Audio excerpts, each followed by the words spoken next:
So I'm just going to continue going on through the processes of continental rifts. So I've just talked through this slide in the previous podcast. So we've got this raising of the asthenosphere, okay, which is hotter. So because of thermal expansion, is less dense, and that creates uplift of the top of the crust, because for it to be in gravitational equilibrium, and we're stretching the crust. So we're stretching the crust up here by forming these faults, and we're getting volcanic activity. Okay. Now, what can happen with rifting events is that we can start developing a rift. So, for instance, here we've got a rift that's developed between the coast of Scotland here and the rest of the UK and continental Europe, and this rift created what we know as the North Sea. And this rifting developed, and it developed some quite big sedimentary basins in here, which then later developed hydrocarbon reservoirs, which is obviously very important economically for the UK and parts of Europe. But for whatever reason, this rifting in the North Sea didn't fully develop into a piece of oceanic crust in here. What happened is that this rifting occurred, and then the main rifting moved off to the west coast of the United Kingdom and developed the main rift that formed the Atlantic Ocean. So we can switch off rifting at any point in the process and freeze that into in what we see, and that occurs in a number of places on the Earth.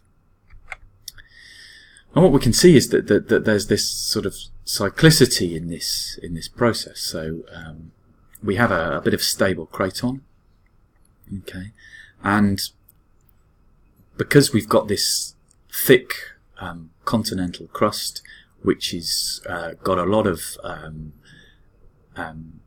radioactive isotopes in it, which generate heat. So it's like having an electric blanket over the deeper mantle.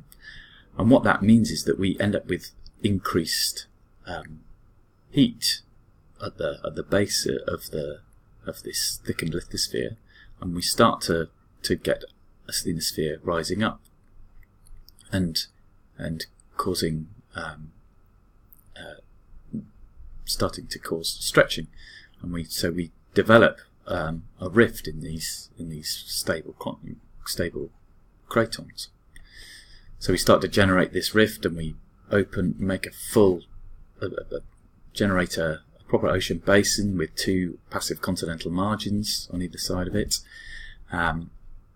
This oceanic crust lithosphere becomes very old and cold and dense, and it starts to subduct, and we start subducting this oceanic lithosphere.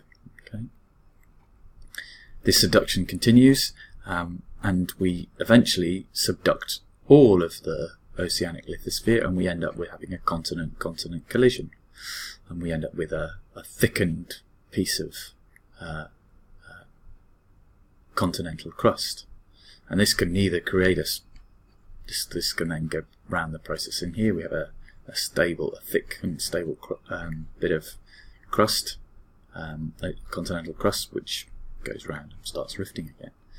So we can end up with this cycle, and we call this the Wilson cycle after Tuzo Wilson, of continued forming of large continental masses into supercontinents. These continents then rift and separate, and then they come back together and form these continents. So to summarise, continental rifting is a process by which we generate oceans and ocean basins, and generate new oceanic crust and lithosphere. And this has happened throughout Earth's history, and we have created and destroyed ocean basins, and this is described in this thing called the Wilson cycle.